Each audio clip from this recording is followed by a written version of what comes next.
Hey everybody! Okay, so the topic today is high flow medium. I found this high flow medium, this golden acrylic high flow medium. It thins and extends acrylic colors. So this would be like the same kind of medium you would use Liquitex pouring medium or the Deco Art pouring medium or whatever. This is the high flow pouring medium. So I just kind of wanted to, see what that was like. Now see this bottle right here? This is not the high flow. Nope. This is golden fluid acrylics. And this is the high flow that I'm talking about. So I wanted to really show the difference between the two. That's the high flow acrylic. It's like water kind of when it comes out. This is the fluid on the left, and that one is kind of like heavy cream. Even the applicator tips are different. And you can see why they would be when the high flow is so much thinner. So I mixed the high flow in a cup, and I mixed some of the medium in a cup, and I just played around until I got the color I wanted. And then I added the Winsor & Newton gloss medium, which added a little bit of body because it was really, really thin, and I just had to. And even adding the gloss medium, I still had to, my paints were relatively thin for this one. The colors I used in this painting, golden fluid acrylics, green gold, the phthalo turquoise, the, phthalo blue red shade, satin enamel white, and then I just layered my cup with that. And then of course the copper. The metallic blue you see, I love that color. That's from Art Minds, Michael's brand, I think it is. And that's the metallic sapphire, and that one is really pretty. So this painting is maybe not my favorite painting I've ever created as far as composition goes or whatever, but the shininess is really impressive and the final result is really impressive as far as, the shimmer. When you walk past it, it does catch your eye in a room. And when I put the paints on the canvas, I immediately realized, oh yeah, they're very, very thin. So if I had a pattern in my mind, I pretty much knew it was not going to stay just because of the thinness of the paints. And I was trying to match that consistency of the high flow copper. So I used my airbrush and I moved it around, but see, you can just look at the paint and tell it's just so thin.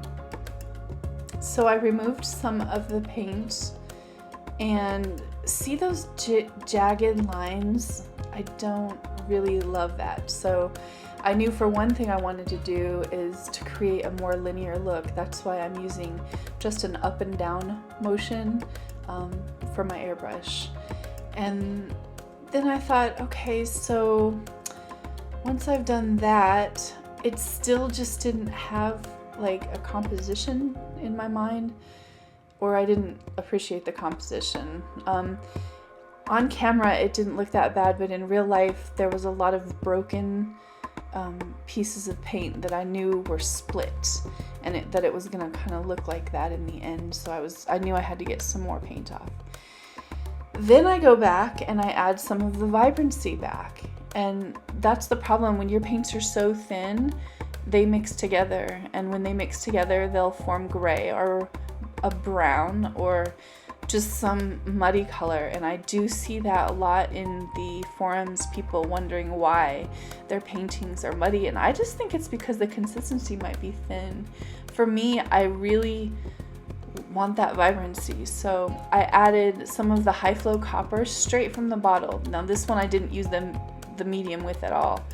I just wanted to pop some air bubbles with my torch. And you have to be careful with the copper because it seems like it kind of sets it on fire really easy. So I just really use like a quick tap.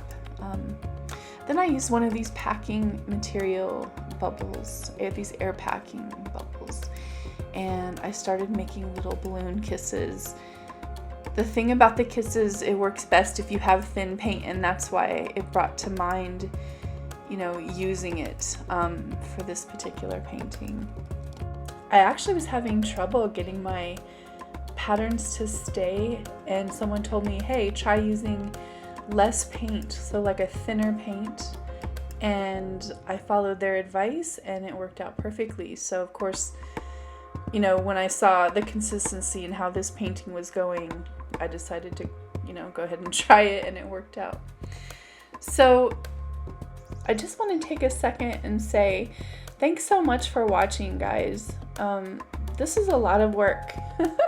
So anyone that tells you it's really easy to put out videos, it is not easy. It's very time consuming, but I have to say it's been extremely rewarding and an amazing process for me to go through. I get so much love and support through my channel. And if you feel like supporting the art, supporting me and my channel, please follow the link in my description box.